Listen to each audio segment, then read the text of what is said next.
computer. Okay. So today, good morning, everybody. It's so beautiful to be back. Hi, Denny from the UK. You freezing, we boiling. Everybody, Australia's boiling, South Africa's boiling, the UK is freezing. Maybe we all in these hell realms, of cold and hot, I don't know. But anyway, it's lovely to see all of you. And you know what I want to say this year, which is really, really important to me. I want to say to all of you that I'd like to go slowly, even with stuff we were doing last year, because I think it's really, really important that you ask your questions and you give your comments as much as you possibly want, because it's really important for me that we go back. In fact, tomorrow night, what I'm going to do in the teaching on the story of the ugly duckling is I was first going to give them a whole new stuff on the Tuesday night, and then I decided definitely and utterly not.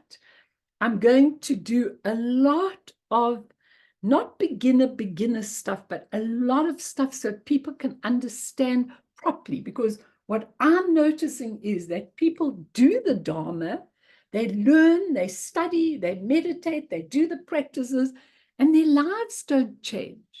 And their internal stuff doesn't change. And their karmic imprints remains.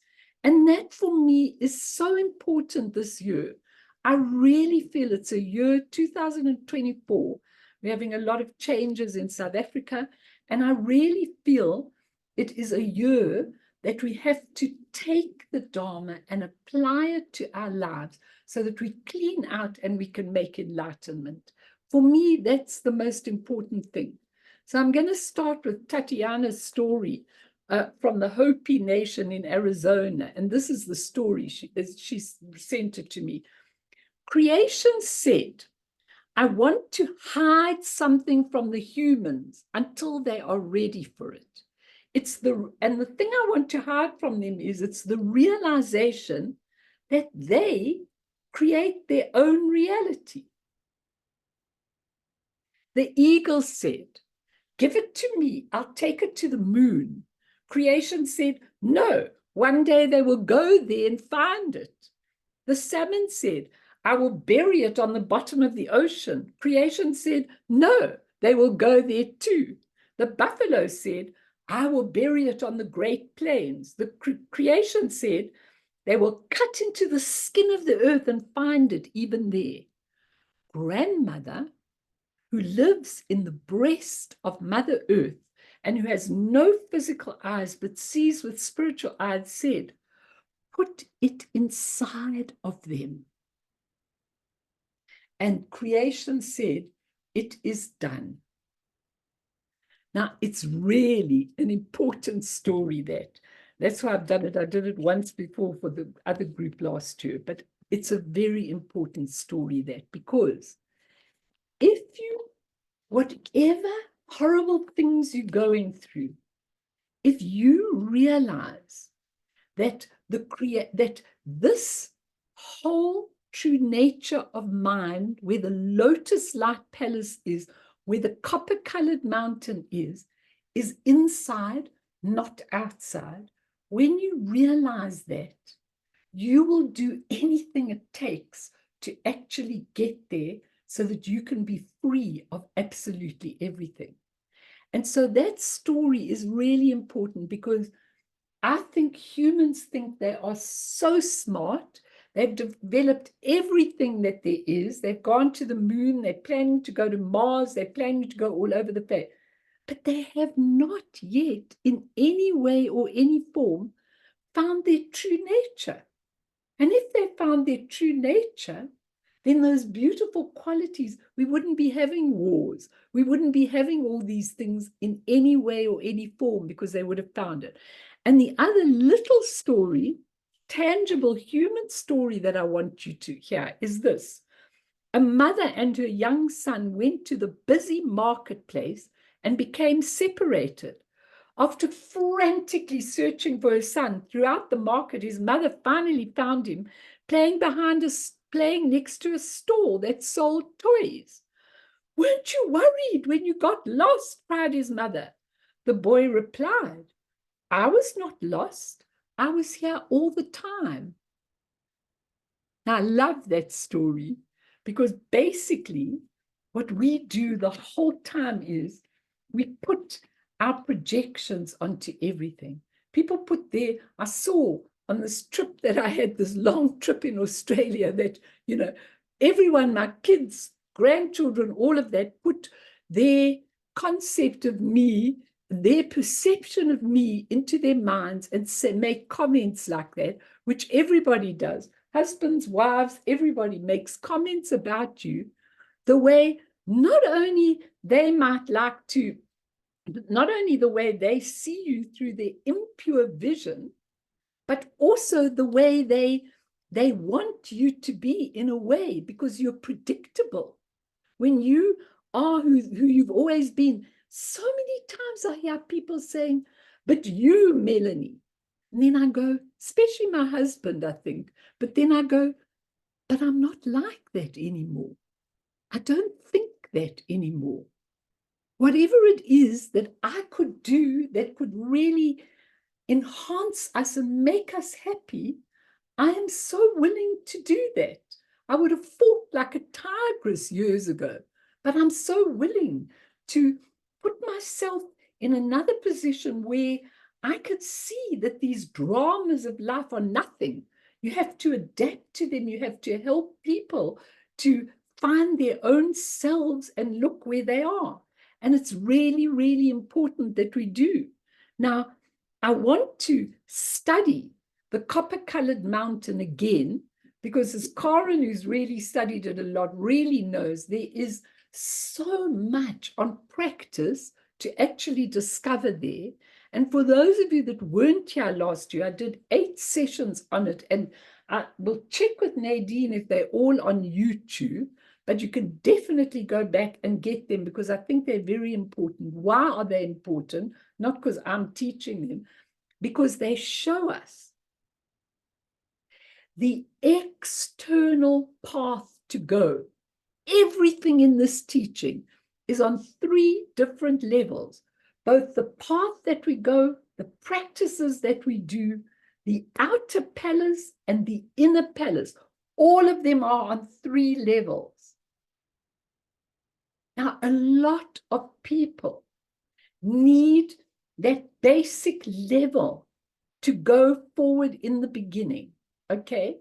They need that basic level where someone says, "This is the first step, this is what you'll attain.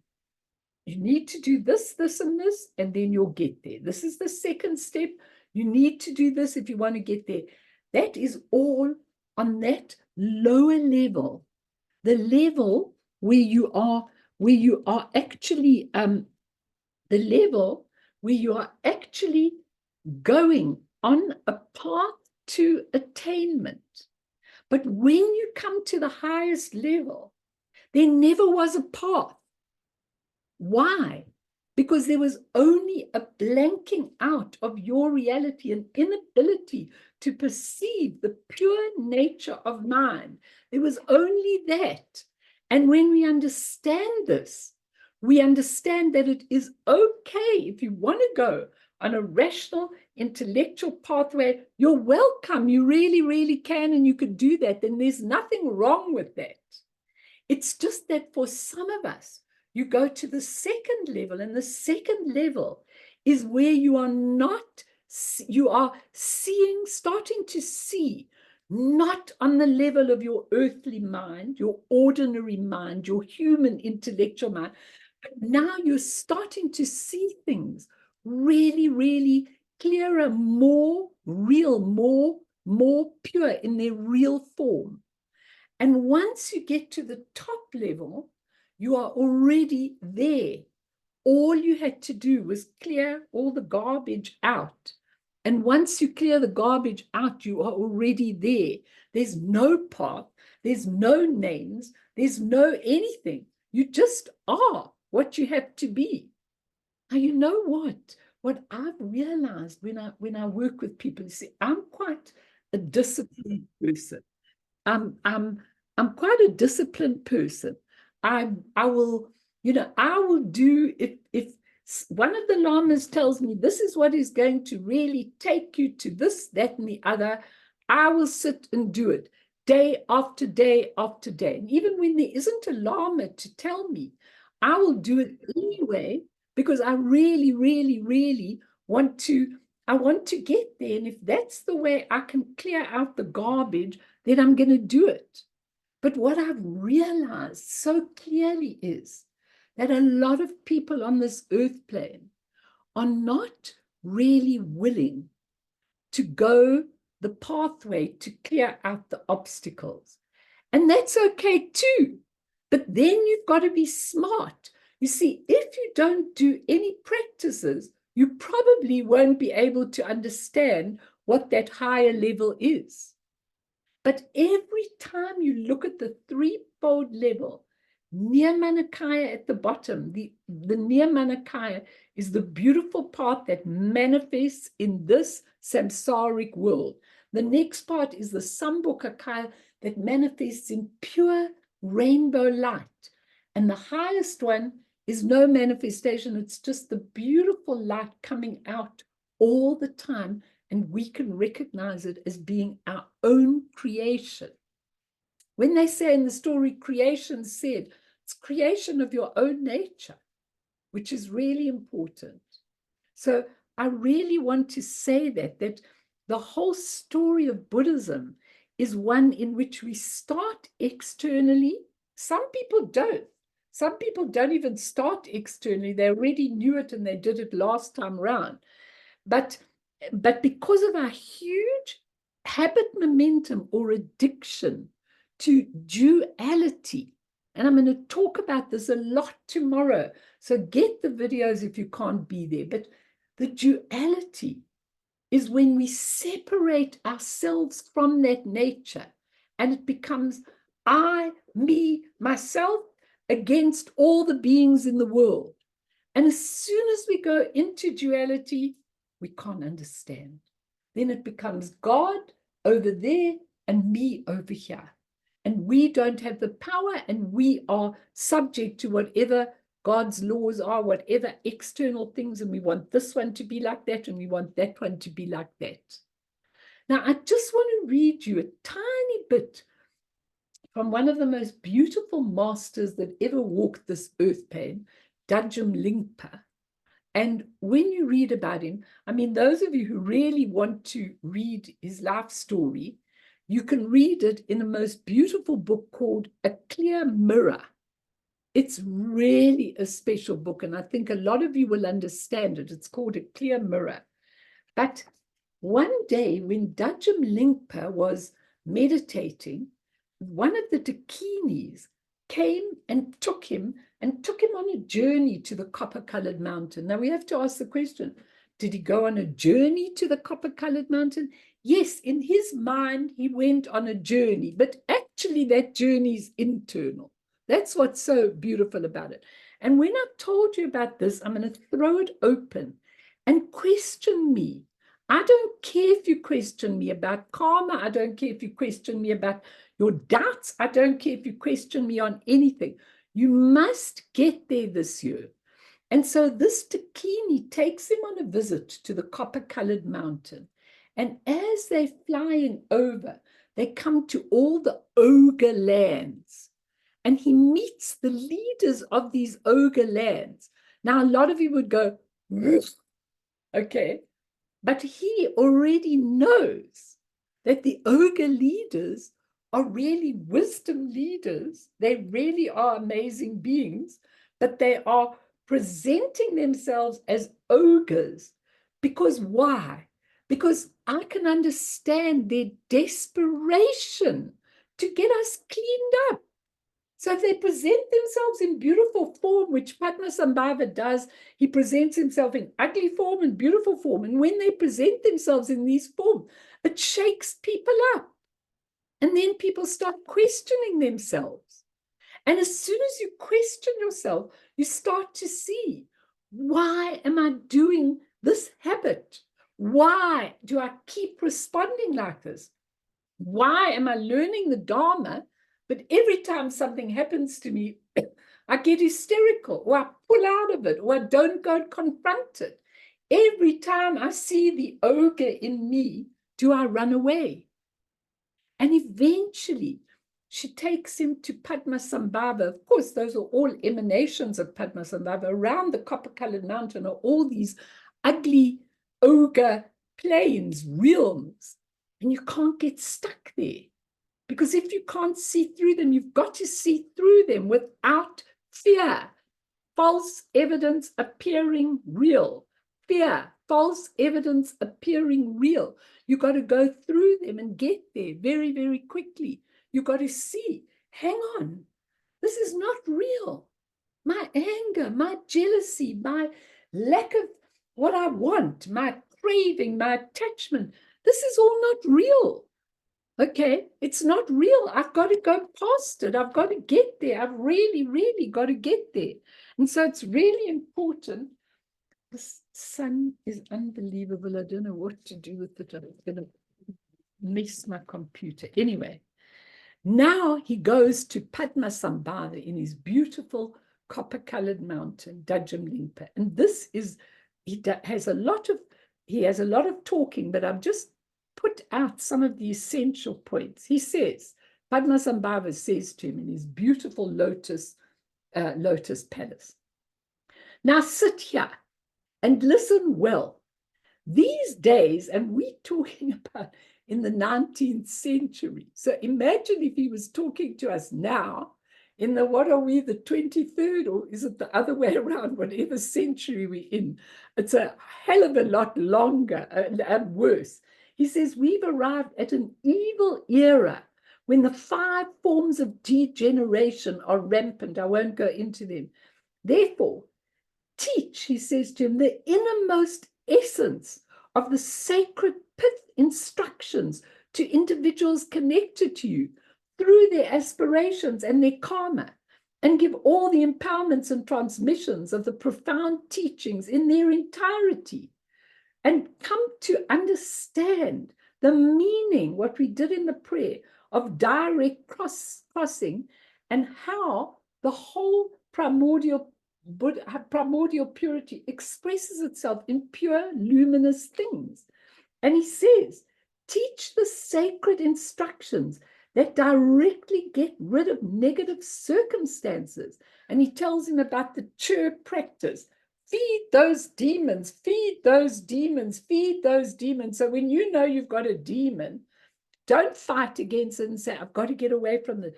Feed it. Ask that demon, what do you want? What do you need of me? Why do you, anger demon, keep coming up?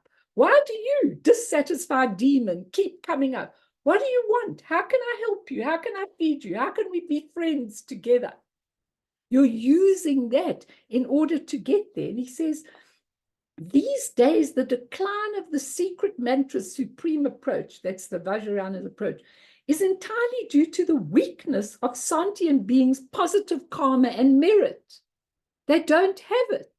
Yet look at all of you and me sitting here learning these teachings that have been given, because you must have good karma. Otherwise, you wouldn't be able to learn these teachings. You wouldn't understand a word of what I was giving you from these beautiful teachings.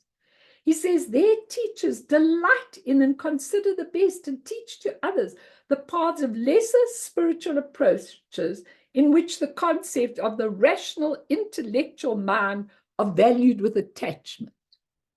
So if you want the rational intellectual lesser spiritual approach that I just spoke about, ask me for it and I will give it to you with pleasure, because I really train myself to look at every single piece of teaching. And then I go in my mind, how can I put this across to you? How will you understand it? What will happen? I'm so happy to give it to you. I really, really am happy to give it to you anytime, okay? And you can ask, and I don't care if it's an intellectual question. Let's challenge it. Let's know it. Let's find out what's keeping you back, okay? And he said, cultivate your experience of the superb path and reveal to me. Oh, then Dajjamlingpa says to him, reveal to me What will be the state of the doctrine and beings during my lifetime? And he's talking about long, long ago. Okay, so imagine if he revealed to us, during your lifetime, Melanie, darling Melanie, you are going to be subject to what? Wars going on. People thinking they're dominating and their egos are invading other countries. People annihilating each other. People eating up. You're going to watch the work of the Rakshasas, the evil forces, really, really stimulating beings so that they can fight other beings and get their dominance. That's what he'd say if I was sitting at his feet. He'd say, do whatever you can to wake them up, whatever way they need, whatever they need, do it. And that's what I've got to do. And then he tells him all the disasters that are going to occur in Tibet, and how Tibet's going to be invaded and they won't have their land anymore. And I cry every day. I say prayers for Tibet every day. I just say, when I read the letters that come, I mean, the Chinese have taken the Tibetan children, taken them from their parents into boarding school, and they are brainwashing them in boarding school, and they've taken away their language. So they're speaking Chinese all the time in boarding school. They're forgetting the Tibetan language. I look at this and I think, how can you take away the right of people to actually, find what they want? And he says, during the latter part of your life, your gathering of disciples will grow, and likewise your doctrine will increase and flourish. I sent you into the world as executor of my activity, so my remaining disciples, many karmically destined individuals, can reach the state of freedom in this lifetime. Remember this and do as much as you can to help others. Carry this out without woe and weariness. Very profound. I just want to read you the last thing that the Dakini said to him. And if you want to, I'll read this. You can take it down because I really think it is such important advice. So she said to him, now we'll go from the copper-colored mountain back to your love. And this is what she said. Kyo ho, fortunate child of the lineage. And I'm saying that to you. Kyo ho, fortunate children of the lineage. That's what Lama Yeshe said to me yesterday. He said, you keep the lineage pure, and then everything will be sustained. Whatever it means and whatever it is, okay, you keep the lineage pure, and then everything will be able to be sustained.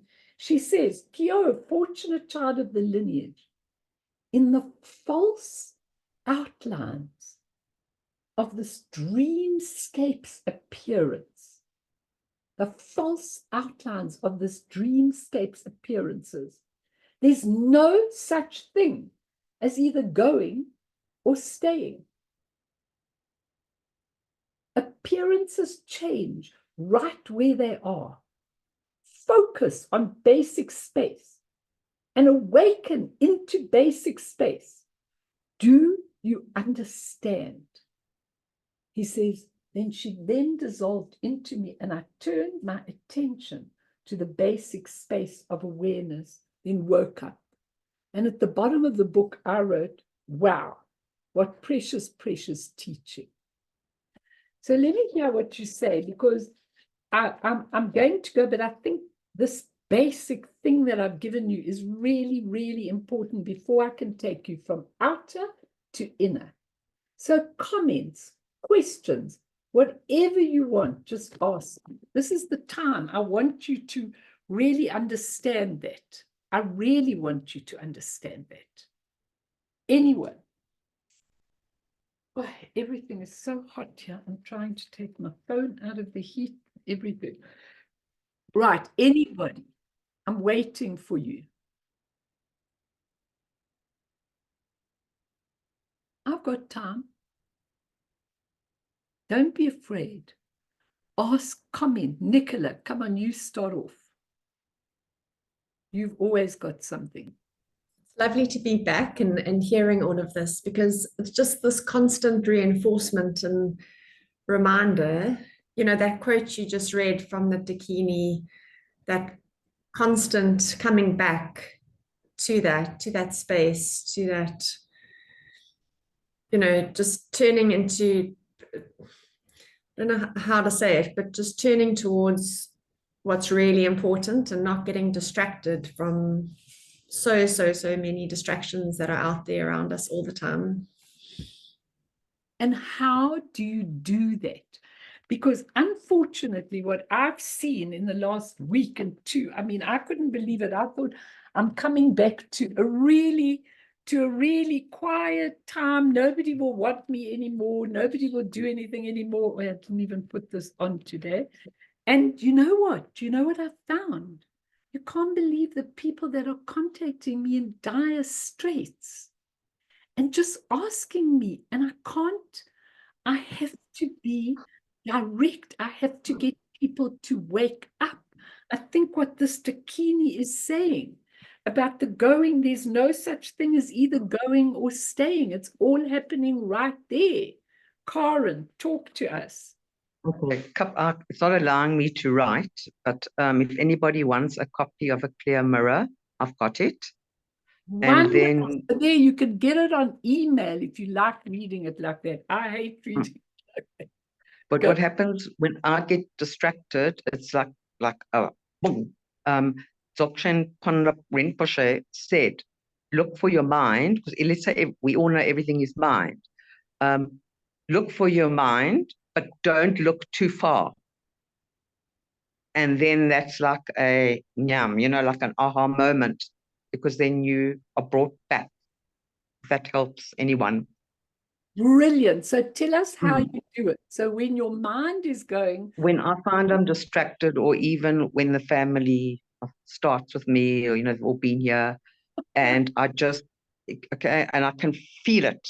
And then I straight away say to myself, okay, knowing, because it's already, I know we just space. And I just say to myself, okay, it's mind, and I'm not in mind, or Dharmakaya mind. So then I say, okay, look for my mind and don't look too far. As soon as you say that, something happens. Because what do we do when you say look for something? We look externally. It doesn't matter if you've lost anything, you look externally. But if you say, so you automatically looking far. But if you say look inside, well, you don't look inside. Or turn your eyes around and look down your body. You don't actually do it, or it doesn't last. But if you know, look for your mind, and then don't look far. Something happens, you are automatically in your mind, if that makes sense. That makes so much sense. Does it make sense to other people? Do you want to ask Karen anything? What happens when you're going through quite a traumatic time, over something? I mean, what happens when you're really going through quite a difficult time, which lots of people are going through? And when you're going through a difficult time, how do you not look far for your mind? How do you not search far? Because you've got that one tool of awareness. Oh my God, I'm indulging in all this stuff. I'm going into it. I'm picking it up. I'm really making it as though it's real. I'm making a big deal out of everything that's happening in my life. And it's just a temporary, spacious drop. And you have to bring your mind back. It's really, really essential. So I think that is beautiful advice. Look for your mind and don't look far. It makes absolute sense, really. So I think that that's very important for everybody. Anyone else want to comment, or even on their own stuff? I'm going to move this over into the shade. I'm sorry. I don't know. I can't prevent the sun here. Not happening. It's my fault, because I've got this shrine room that's full of glass, and you can't put anything down to put the sun away. And the computer doesn't like it. That's the difference between natural light and the computer. Computer's got all its stipulation. Anyone else, hasn't it, Boone? Yeah, it's got its own ideas. Anyone else? You sure? Can I go on? I want to be absolutely sure in terms of yourselves that you know exactly what I'm talking about, because I want to go on to the inner life. We can't do it if we don't actually, everybody's having terrible trouble with their computers, because in South Africa, we've got load shedding now anyway, just for a change. So you have a lot of trouble with that. Sure, anybody, nobody wants to say something. You're all perfect. You're all perfect. Okay. Then I'm going to go on because I think it's really, really important. Okay. So with duality, when we go into duality, we think exactly like what Karen was saying. We think we're going to attain a goal over there. We're going to get it over there. And I'm going to use a being out there to get me to this goal, to get me to that level, and to land me up in the heavenly worlds. And that's a huge habit momentum of duality. And you can do that, but it's going to take you eons of time, as the Buddha taught, to actually get there. And I'm a little bit weary and tired. I need to get there a lot quicker. So what I want to do now is I want to read you, I'm sure you've read this, Karen, but this beautiful book called The Lion of Speech, which is the life story of Mipam Rinpoche. Now, Mipam Rinpoche, you know, Manjushri was the deity of wisdom, absolute wisdom. And Mipam Rinpoche was the being that brought the whole of Manjushri's stuff to him, the whole of Manjushri's work he brought. And he was that Mipam Rinpoche. Also at the time, I think he was more or less the time of Dajjam Lingpe, might have been with Dajjam Rinpoche a little bit later. But reading this book, I just thought to myself, blown away. Okay, I've got so many things that I want to teach, as if pouring through me like a waterfall. But what's important is I took this quotation from Mipam Rinpoche's book, and you know, his book was written by Dilgo Khyentse Rinpoche. His book was written and really, really, really tells you the whole life story of this being. And I felt like this section of the story would really help us to understand pure realms and how they exist in us. So I'm going to read you a little bit of this. To be sure, Mipam, his teachers, and his immediate disciples, including the author of the biography himself, were imbued with a tradition and worldview that has remained virtually unchanged for more than 1,000 years. Now, when we are going through awful things, it's amazing to think that there are beings that are still living with the beauty of everything without being subject to all the rubbish that I'm subject to all the time. I get so upset about this and that and this war and the children here and the starving kids and everything. I get so upset. Now listen to what it said. By the end of the 19th century, they were living, so to speak, in a parallel universe. So they were in the world, but not of the world. They lived with their values. Look, I've got to say, they were really lucky that there were a lot of them that really believed like this. That made it a lot easier to keep that going than us who are alone many times, and we haven't got that. Their world of ancient tradition, of learning and intense spiritual endeavor, their world and intense spiritual endeavor, and the coarse environment of modern politics. We're talking about the end of the 19th century, so you can imagine how much more modern it is now.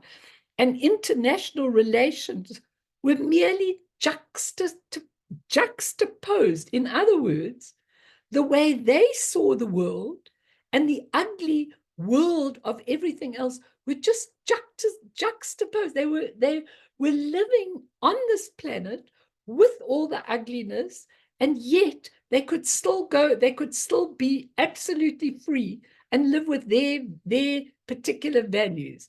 David, I think you're like this particularly. They touched, but they did not interpenetrate. The hidden kingdom of Shambhala of the north was a far more pressing reality to Mipam than, say, what was happening in the year of his death, which would usher in a new Chinese republic, which was also going to fall, and then Xi Jinping was going to come in, but he was there. And Dilgo says, which of these parallel worlds was the more real? Now, what he's doing here, when you are looking at your internal thing, he's telling you, even if you're living in an ugly planet with millions of things going on, they can be juxtaposed. Juxtaposed, a hard word to pronounce. Okay, he says, from the point of view of modern history, it's impossible to overlook the existence of the forces that within decades were to overwhelm and sweep away forever the traditional life of Tibet. And yet, for Mipam, for Jamwang Khyentse Wangpo, for Jamkong Kongtrul and others, that entire generation of great tantric masters and the generation that followed, what we take for reality is nothing but a tissue of shifting experiences, okay? Of shifting appearances, and where the truth of the Dharma either shines or it's obscured, depending on the fluctuating merit of beings. Now, this is such a deep question, because is the Dharma very important to you? Is it able to go? And then, Mipam Rinpoche never ever told anybody about his experiences. He just kept them quiet. Sometimes he wrote them down, and they had to interpret them to write this book on him. But what was so fascinating is he had this attendant, and the attendant always knocked when he came into his room. Now, it was the thick of winter. There wasn't a plant or a flower or anything to be seen in the thick snow in Tibet. And he was very busy with his duties. He obviously didn't even hear the knocking at the door. And with that, this attendant walked into his room, which meant that that Mipam couldn't quickly put away what he'd been doing so that he didn't have to explain it to anyone. Anyway, it was the dead of winter, and suddenly his attendant said, "Master, there's a beautiful blue flower on your table. How did you get that when there are no flowers at all?" And so Mipam had to answer him after what was a slight pause. He said, "I have just returned from Shambhala. The flower is a gift of the king of Shambhala." Now, when you look at this, it's so fascinating, okay? Because, and I took it out because I want to show you, when you're doing this stuff on the copper-colored mountain, I want to show you. So what Mipam did was, and lots of those masters, they just went in and out of Shambhala. Shambhala was a kingdom right within their kingdom where nobody could get to them. And they were able to perceive it. And here we are, sitting like Shmendrik, not being able to ever get to any Purelands. We're learning about them. We're learning a lot about them, but we can't get there because we haven't got the attainment to get there yet. So he went in and out of Shambhala, and the story goes on. It's fascinating. What the king of Shambhala told him and things like that is unbelievable. And the sad thing I just want to share with you, and then I won't do any more Mipam for now, but the sad thing was that the 33rd king of Shambhala told whoever that he was going to come into being, and then he was going to clean up all the rubbish of this earth. So I'm going, yay, but that must be Guru Rinpoche cleaning up all the rubbish of this earth. Then I look at the date and I read the date again and I think, that's now 24. Only I read it again. It was 2424. Okay, not 2024, 2424. And then I let out a scream. My husband said, what's wrong? I said, oh my God, 400 more years before the age of degeneration comes. No, I can't do this. I actually can't do this. Not 400 more years. These masters have no time. They juxtapose the beautiful thing. Shame he's having trouble from the UK. I can't understand why. Denny, I'm just telling you that Scotland is as bad as South Africa with their technology. Anyway, I'm just telling you that when you read what these masters can do, what does it do for you? Don't you get excited? You know, I look at Lama Yeshe yesterday, Lama Yeshe Rinpoche. He wasn't enamored with me yesterday, but still, you know, I look at him and I just see how he's battling to walk, how he's battling to do things, and how slowly he's withdrawn he used to be the biggest communicator that ever existed. All of you who know him know you could go to him with anything and he'd blah, blah, blah, tell you everything he needed to. Does so little talking. And you know what? I look at him and I was nagging him on a point. I won't tell you what, but I was nagging him a bit on a point. And then he went like this, Melanie, that's enough. I said, okay, he never does that to me. But, you know, he was saying to me, do not go on and on and on. I've told you, and that's it. Don't ask more questions. That's what he was saying, not in those words, but that's what he was saying. Because what he's looking at me and he's saying, you know what? You know the answer to this. You know that whatever you teach must always be pure from your heart. You know that if you've got the blessing of Guru Rinpoche and the lineage and all the things you need, you're okay wherever you land up in this life. I just want you to get this because I can't go on teaching you on the copper-colored mountain until you've got this. And you know what, Karen, I think you've got this by and large because I think you really are trying to change everything in your life. And that's so important. Let's do a meditation. And maybe you want to ask questions or say anything. Then we'll carry on a little bit more of this teaching. I'm going to give you a little bit of a background of the 8 sessions if we have time. And then we'll go flat into it from next time. Just a couple more sessions. There are about 3 more sessions. And then you've got time if you want to actually go to your back to some of the teachings and some of the things. So I want to meditate on one aspect that I found. I'm just not sure exactly what it is. I'm going to find it.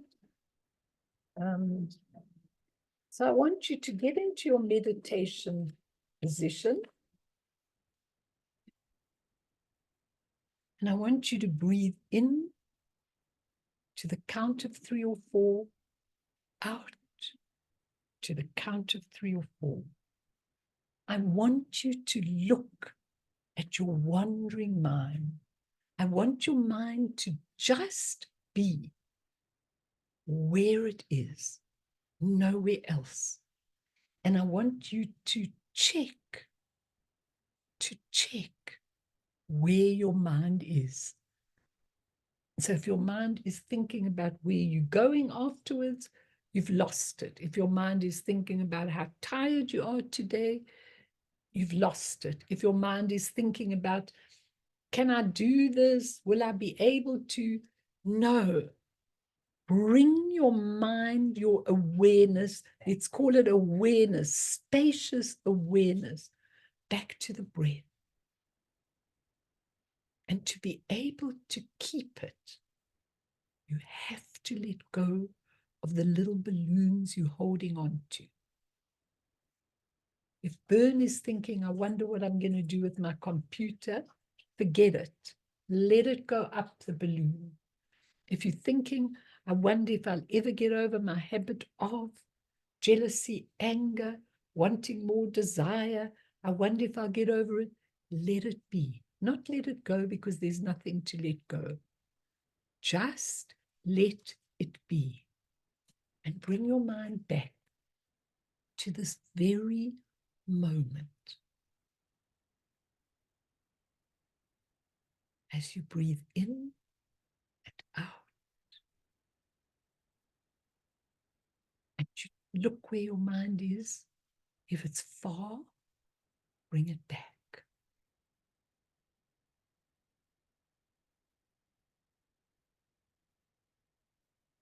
Now this is basically all you need to go forward. You need to check where your mind is with your tool of awareness, spaciousness. And then you need to realize where your mind is and bring it back. Do not bring it back after it has wandered far away. Bring it back now, instantly, and focus on your breath. Even those of you that have gone beyond the breath, focus on that breath.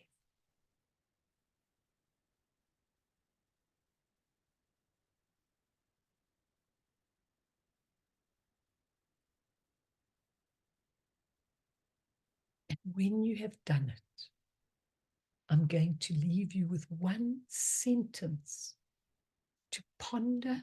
Don't hold on to it, just ponder it. And the sentence is, in the studying of this copper-colored mountain, how do you get direct access to the purity of other worlds? The only way you can get direct access to the purity of other worlds, it depends on your cultivation of pure vision. Now, clearly know in your life, your daily life on this planet, in your daily life on this planet, most of your perception is impure, illusory perception. And it can make us very unhappy. These masters I've just told you about had direct access to the pure realms. And for us to do that, it is dependent on cultivating the pure vision. And you need to do that with training, studying, and contemplative practice, mainly. Because whatever you're reading, whatever you're studying, whatever practice you're doing, I don't care if you finish it or you take a whole week to do it. Tulku Urgent Rinpoche says, you can start your practice in the morning. You can take that mantra out wherever you're going and do it underneath. You can come back in the evening and finish it. You can finish any practice, but never with distraction. That's the key to cultivating pure vision.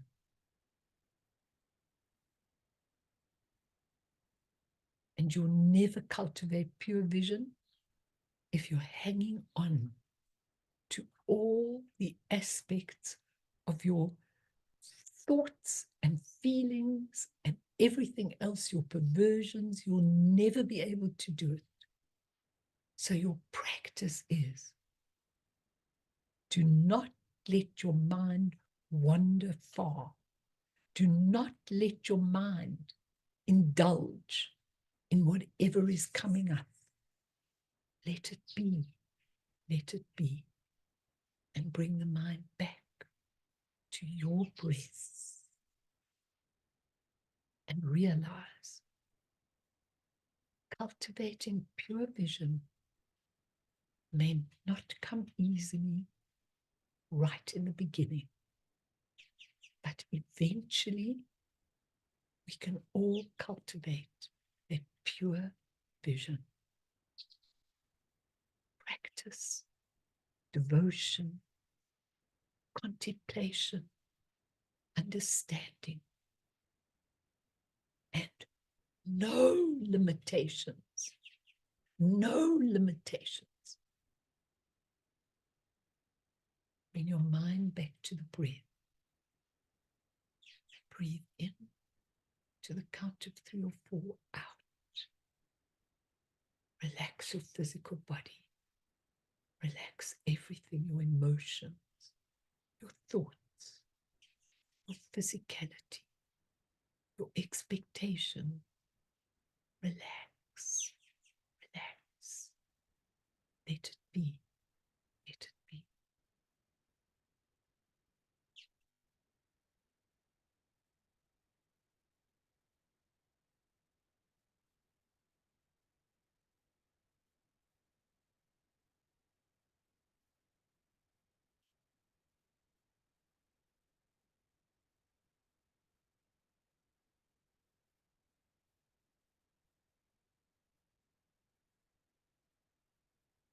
Rinpoche is not external. He's internal. In your heart, there is this palace.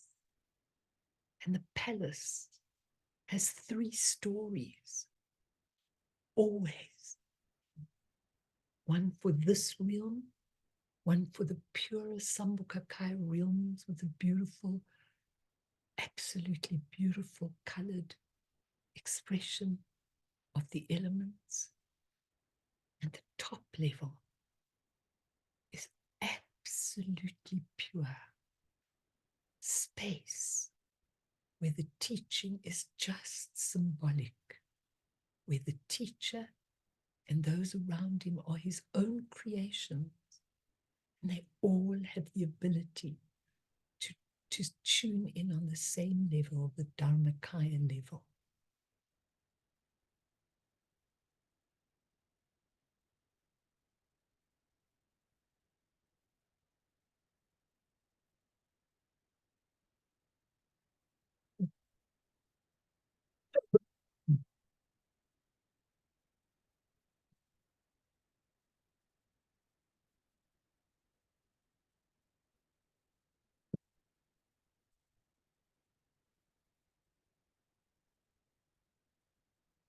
Any comments, any question, please do, because I've got so much to teach you. But as a few people said to me at the end of the last year, you know, Melanie, you taught us so many things last year that I have to go back each time and go over the whole lot and really learn them. But that's why I really do want to go slowly, because when I'm teaching, it seems to pour out of me like a waterfall, you know. Even what I planned to give you, it doesn't even go in that direction in any way. But I really want you to understand that pure realms are so important. You know, let me tell you something. A girl that I have contact with said to me, Melanie, we were having a discussion, me and my friends, and they're all very bright. They're accountants and they're professors and they're everything. She said, me and my friends were having this discussion. And what my friends wanted to know, and they asked me to ask you, the great authority, I don't think, but anyway, it's probably the blind leading the blind, but still. She said, they want me to ask you, how come if if we are incarnating and we're having lots of lifetime, how come there's so many more? She said, I know you don't use the word souls, but how come there's so many more souls on the planet now than there were, say, X amount of years ago? So I laughed. She said, why are you laughing? So I said, it's funny because you and your professor friends, you think, here's planet Earth,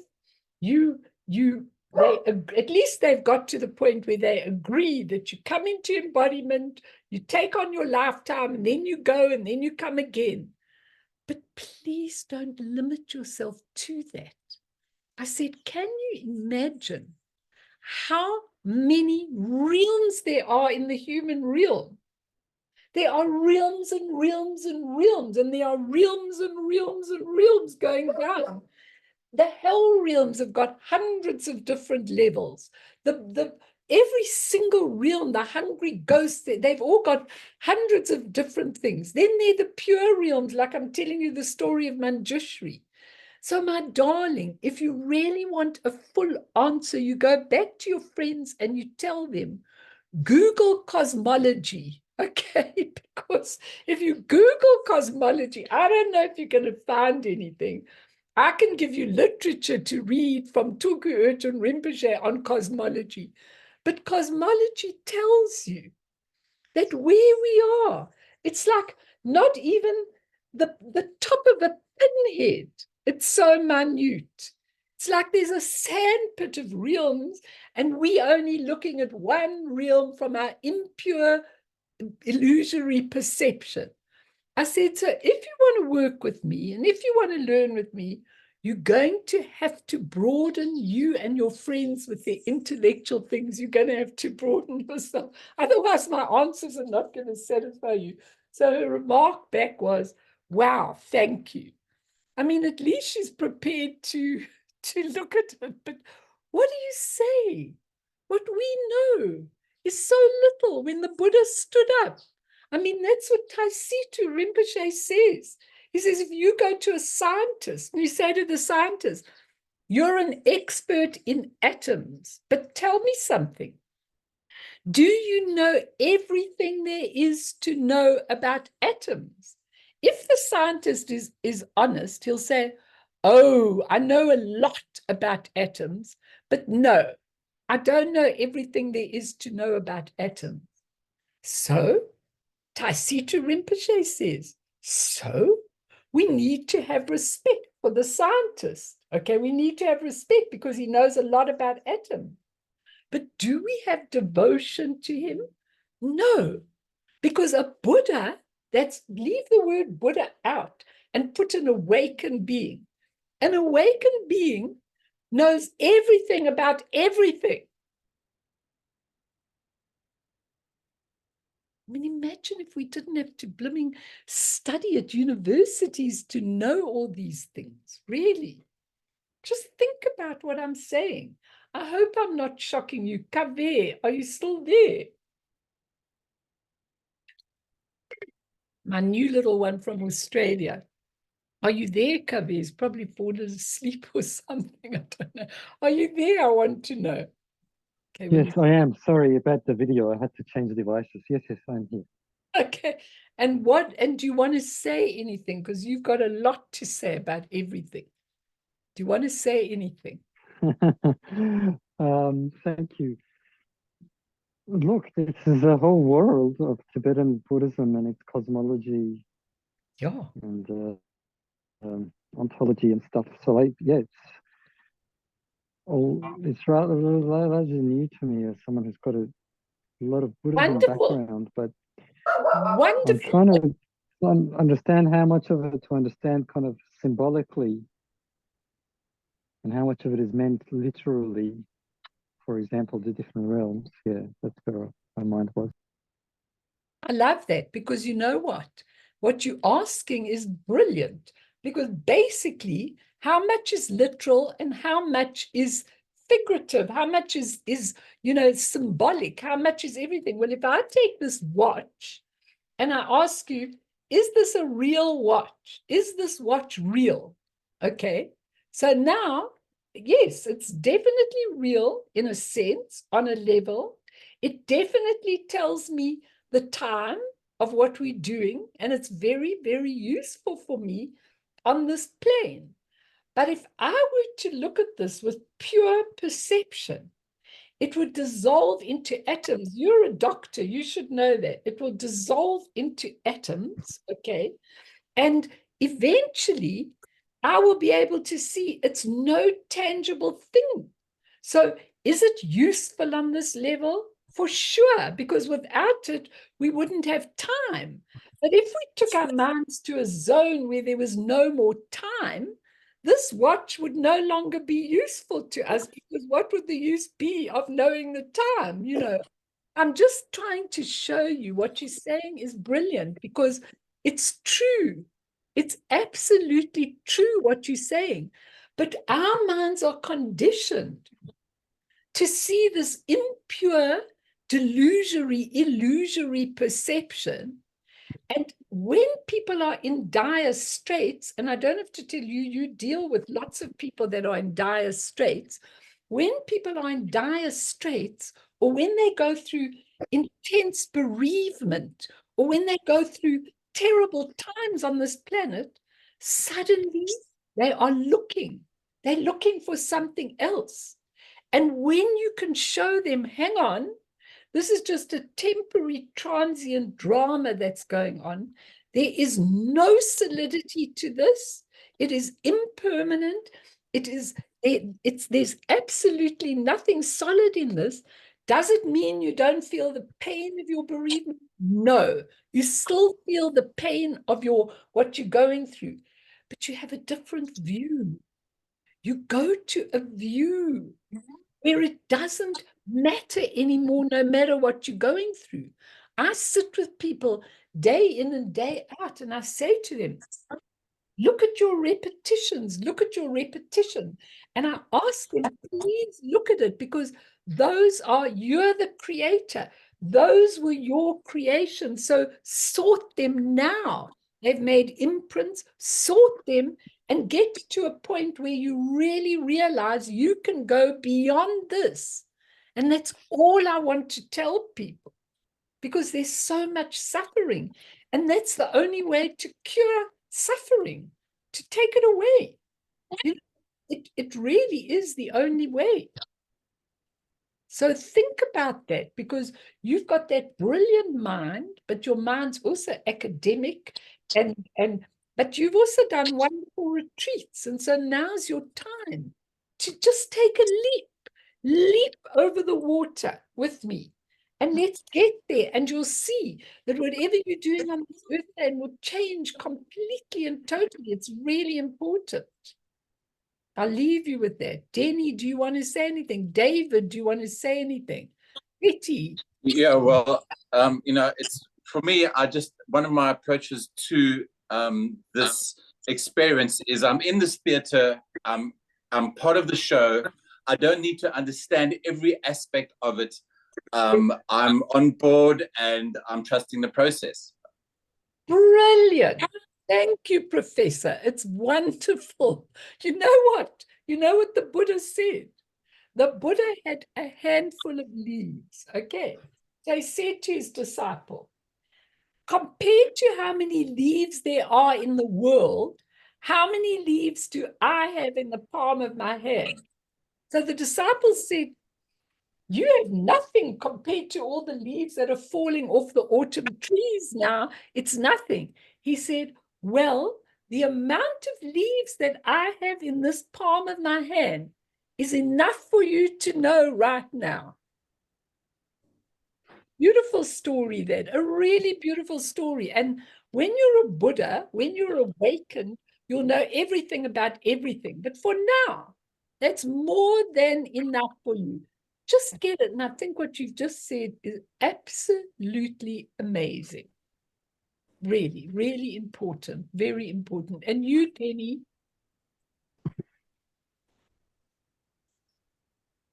Karen, Oh, please. hi, Melanie. Can you hear me okay? Yes, beautifully, my little Scottish. Oh, Yeah. oh I find things quite hard to put into words. Sorry, say that again. But I find it quite difficult to put things into words. Yeah, very good. That's brilliant if you don't find it easy to put it in a box. You're much better off, Denny. You're much better off if you don't put it in a box. Ah, That's brilliant. That's the whole purpose, that you don't put it in a box and we don't limit ourselves. You see, this is what I'm doing with myself. And I drive quite a hard bargain on myself, but I'm fully aware that if you allow things to be and your devotion is right and you get there, the things start unfolding. Now, in my meditation, I've started to see a palace.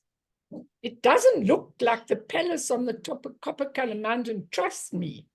It's just made of awareness. I can't explain it in any other way. But first, when I saw it, it was right at the top of my visions. And now it's coming down. And so I'm saying to myself, you're not even allowed to question it. You've just got to accept it. But I'm saying, is that the palace inside of all of us? Inside of each of you is the copper-colored mountain with a lotus light palace. So what we were doing last year was we were going through how to get to see it. And what it does in these teachings is it takes you through step by step by step. Then it comes to a middle section, which is about starting to realize, hey, hang on a moment. This palace has everything in it. It's got all the levels in it, the 3 levels. It's got Amitabha, Chenrezig, Guru Rinpoche on each different level. It's got all the beings. It's got all the qualities. It's got all the activities. When you look at it, it's got all 4 sides. Those are the enlightened activities that are there. It's got all of that there. And you know what? You begin to say, hang on. Guru Rinpoche is in the center of the palace. But who is Guru Rinpoche? First he's Guru Rinpoche, then he's a wrathful deity, then he's so-and-so, then he's so-and-so, then he's so-and-so. He is just awareness manifesting all over because he's in a near Manakaya. He's got to manifest to every single being that's on this realm. So he manifests in a different way. He might come to you as a beggar. He might come to you as a dog. He might be the butterfly that suddenly lands on your palm of your hand. You're looking at these wings and you're thinking, oh my God, look at this color, look at this design. He might come in any different way because that's his pledge. But who is he? And then we turn to James Lowe. Well, James Lowe writes this whole book on beautiful practice called Being Guru Rinpoche. So from having Guru Rinpoche as the second Buddha, shush, Jack, nobody asked for your opinion. Having Guru Rinpoche right outside you, you start bringing him into you. And then you start acting. You start saying, how would Guru Rinpoche, how would he be in this situation? I've got this limitation with a child of mine or a grandchild or someone. I've got this limitation. How would Guru Rinpoche react? And that's what I did when I did Tara. You know, I was at the shops the other day and this poor guy who was taking my trolley to the car, he said to me, Madam, do you always walk so quickly? So I said to him, yes, my dear man, I do everything quickly. Okay, I was going to say, because my name is Green Tara, she does everything speedily. I can also multitask a million things. You know, when I say to my husband, can you do this while you're doing this? He goes, no, I can't. Okay. And I look at it and I said to him, I always go quickly because there's so much to digest. There's so much to become aware of. So there's no time for wasting. And so even if you're in a situation that is awful and you're not getting out of what you want, so immediately in your mind, you just put up the mirror. Why? What is this that's being shown to me? What is it? What is it? What am I learning? This is my creation. Everything around me, from husbands to children's, as Lamayeshi says, to everything, is my relationship. I've created it. I have to learn something. Why? Because I have to clean it out within my own self and learn to respond differently. And I'm going to take this tomorrow night on a slow by slow basis. You can listen and then we can go on to reading this. But it's no good learning this if you're not absorbing what I'm trying to say. That's why I'm going a bit off today to help you. So if anybody wants to say, please do. Iga, do you want to say anything, Cooks? Don't be shy. I don't care what it is. It's important. We're going to end now, but just tell me if there's anything you want to say. Patricia, Mimi, do you want to? Jade, any of you? Nick? I'll say one thing, Mel. When we're talking about, these other realms and pure lands and so forth, of course, they're inside of us, but I think a very accessible way for us to experience it is through dreaming. And I think we've discounted the value of dreams in our modern world. But we do this every day and we have access to it every day. But I suppose with going to sleep exhausted and so forth, we don't have the awareness to pull through, but you do have some moments, some days where you do remember little snippets from those things. So for me, it's a practice that I'm trying to work on a little bit more this year, because it is something it's what we do for almost, well, not half, but a third of our life. And trying to incorporate that, because it's also not so linear, right? Dreaming isn't this linear, logical experience. So yeah, it just made me think of that. Beautiful. You're all giving me such valuable contributions, honestly. And Nick, I put down in the future things, I must go back to some dreaming again to show people, how to do some of the Tibetan dream yoga again. I must go back over all these things because I think a lot of you need constant reminding. But what I want to say to you is what you're saying is so brilliant, because often when I wake up in the morning, I just know things. Sometimes when I'm not even sure how I should teach, when I wake up in the morning, I go, oh, so that's it. The other day I woke up in the morning and I said, oh, so samsara and nirvana are really a state of mind. Now, intellectually, of course, I knew that, but I didn't know that experientially. And when you start to experience, you can actually start to live your life. I watched Lamayeshi Rinpoche yesterday. He knows how to enter the Pure Lands. And when I made the mistake of once saying to him, I'm going to take everybody to Devachen in a red boat. Long ago, he laughed and laughed. He said, where are you going? Give me the directions. Okay, he's often done that to me, which has made me wake up. And I suddenly realized we've got nowhere to go. We've just got to go within. And to go within, you need one thing: proper awareness. And what Karen said at the beginning made such sense that what's his name? Dzogchen Rinpoche, or whatever his name is, I'm not exactly sure. But he said, watch your mind and don't let it stray far. Correct, Carl? And that is really important, that you watch your mind and watch it in your daily life. If you find that in your daily life of activities, you're distracted all the time. Then you're doing this, then you're doing that, then you're tired, then you're here. You know that your mind has left you. Your beautiful nature has left you. It's no longer functioning. Only your human body is functioning. So start here. And then next week we'll go, because up to verse 15. So what I'll do next week is just giving you a little summary of the others. And those who want to go and look at them, you can.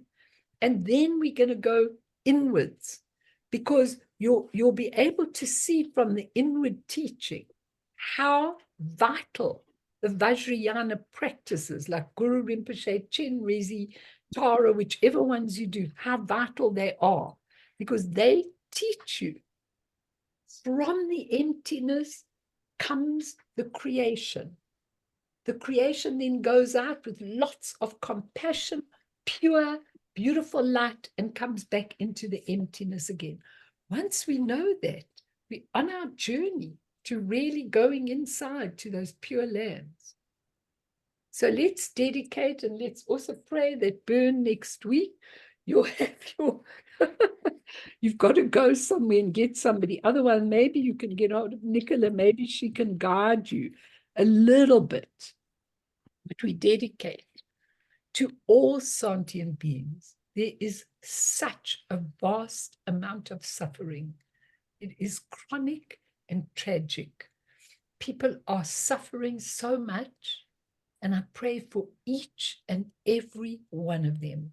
What I'm praying for is that they get an enlightened mind, that this plaguing of each other stops, that this wanting what you've got stops, that this generosity opens on the earth plane, and that people start getting to an enlightened state. And that's my wish. Sonam die tamche zipane topne nepe dranam pamshene jegana chi balap tropaye sipe sole doa droar sho. I was going to read it in English. It's here. Have you got it there? Through the virtue of this goodness, may we obtain omniscience, that's the real enlightened mind, and overcome all adversity, thereupon liberating beings from the ocean of existence, which is rocked by the waves of birth, aging, sickness, and death. So I'll stay now. If people want to